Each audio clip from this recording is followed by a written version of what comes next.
बार बार अपने ठिकाने बदल रहे पहलगाम हमले के तीनों आतंकी 26 हिंदू पर्यटकों की हत्या करने के बाद जंगलों में हो गए थे गायब। एक महीने तक सिक्योरिटी फोर्स के लगातार ऑपरेशन चलाने के बाद नहीं लगा आतंकियों का सुराग। तीनों पर 20-20 लाख का रखा गया इनाम। 3000 से ज्यादा लोगों से पूछताछ के बाद नहीं चला तीनों का पता।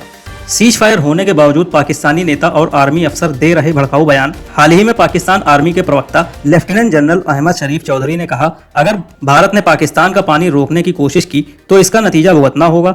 वहीं चीन और तुर्की पाकिस्तान की कर रहे मदद। भारत से शिकस्त के बाद जताई जा रही पाकिस्तान की साजिश की आशंका। ऑपरेशन सिंदूर के तहत जम्मू कश्मीर में T-72 टैंक की तैनाती। 4000 मीटर की रेंज तक मिसाइल गिराने में है सक्षम।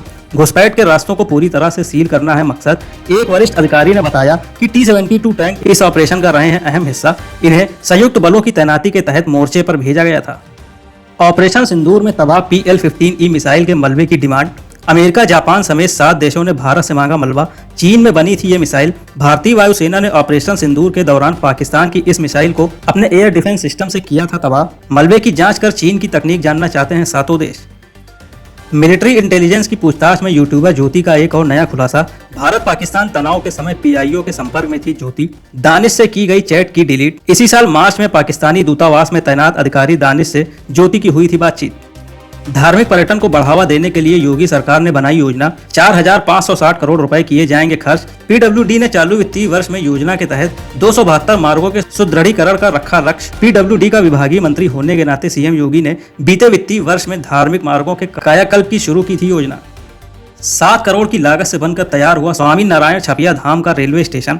22 मई को PM मोदी करेंगे वर्चुअल उद्घाटन। विदेश राज्य मंत्री कीर्तिवर्धन सिंह ने जानकारी देते हुए कहा, आगामी सालों में छपिया आने वाले श्रद्धालुओं को होगी सुविधा। गोंडा विश्व मानचित्र के पटल पर एक टूरिस्ट प्लेस के रूप में उभरेगा। विकसित होगा वृंदावन सप्त देवालय सर्किट। उत्तर प्रदेश ब्रज तीर्थ विकास परिषद ने बनाई योजना। 18 करोड़ रुपए आएगी लागत। अब सप्त देवालयों तक भी सुगमता से पहुंच सकेंगे वृंदावन आने वाले भक्त। संपर्क रास्ता, विश्राम स्थल, पेयजल और शौचालय की होगी व्यवस्था।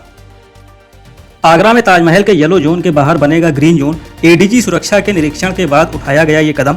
भारत पाकिस्तान के बीच तनावपूर्ण संबंधों को देखते हुए ताजमहल पर हमले या आपदा की स्थिति में येलो जोन के बाहर ग्रीन जोन बनाने का लिया गया फैसला। आज से शुरू होगा संघ का शिक्षा वर्ग प्रशिक्षण। 2000 से अधिक स्वयंसेवक संघ की रीति नीति में होंगे दक्ष। संघ प्रमुख मोहन भागवत भी कार्यक्रम में होंगे शामिल। 21 मई से 10 जून तक दीनदयाल उपाध्याय इंटर कॉलेज नवाबगंज में होगा राष्ट्रीय स्वयंसेवक संघ का शिक्षा वर्ग। PM मोदी कल करेंगे 5 अमृत स्टेशनों का लोकार्पण।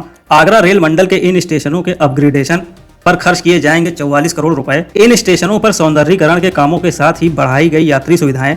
ईदगाह और फतेहाबाद रेलवे स्टेशन पर PM मोदी के कार्यक्रम की शुरू हुई तैयारियां। लखनऊ नोएडा के स्मारकों और पार्कों की बदलेगी सूरत। 73 करोड़ का बजट हुआ पास। इस रकम से स्मारकों और पार्कों का विकास, सौंदर्यीकरण, विद्युतीकरण और रखरखाव जैसे कराए जाएंगे काम। अब PPP मोड पर संचालित होगी पार्किंग। राष्ट्रपति द्रौपदी मुर्मू ने जगत गुरु स्वामी रामभद्राचार्य को ज्ञानपीठ पुरस्कार 2023 से किया सम्मानित। साहित्य के क्षेत्र में उनके योगदान के लिए मिली उपलब्धि। रामभद्राचार्य ने दृष्टिबाधित होने के बावजूद की है वेद, उपनिषद और राम कथा की गहन व्याख्या। पद्म विभूषण से सम्मानित स्वामी जी की संस्कृति, साधना और तपस्वी जीवन से आने वाली पीढ़ियां लेंगी प्रेरणा। दीनी तालीम के लिए सीतापुर से लखनऊ मदरसे में आए 14 साल के बच्चे के साथ मौलवी ने किया यौन शोषण। बच्चे ने घर वालों को बताई आप बीती। परिजनों की तहरीर पर पुलिस ने आरोपी मौलवी को गिरफ्तार कर भेजा जेल। मऊ जिले का रहने वाला है आरोपी मौलवी। कानपुर जू के आसपास होगा कोविड प्रोटोकॉल का पालन। 1 किलोमीटर के दायरे में लगाई गई 9 टीमें। घर घर जाकर किया जाएगा लोगों का स्वास्थ्य परीक्षण। किसी में कोई भी लक्षण नजर आने पर टीम लगातार करेगी निगरानी। इसके अलावा दवा का भी वितरण करेगी टीम। गाजियाबाद में स्वाट टीम, क्राइम ब्रांच और पुलिस ने गौकशी करने वाले 2 बदमाशों को मुठभेड़ में किया गिरफ्तार। दोनों ने भागते समय पुलिस पर की थी फायरिंग। जवाबी कार्रवाई में दोनों के पैर में लगी गोली। 50,000 का इनामी लुकमान भी चढ़ा पुलिस के हत्थे। मौके से एक चोरी की बाइक और तमंचा बरामद। दोनों बदमाशों का अस्पताल में चल रहा इलाज। संकट मोचन मंदिर के महंत के घर चोरी करने वाले 6 बदमाश गिरफ्तार। 3 को पुलिस से मुठभेड़ में लगी गोली। चोरी किए गए 1 करोड़ रुपए से अधिक के गहने बरामद। संकट मोचन मंदिर के महंत के घर चोरी हुए थे जेवरात। पुलिस कमिश्नर मोहित अग्रवाल ने मामले की जांच के लिए गठित की थी 11 टीमें।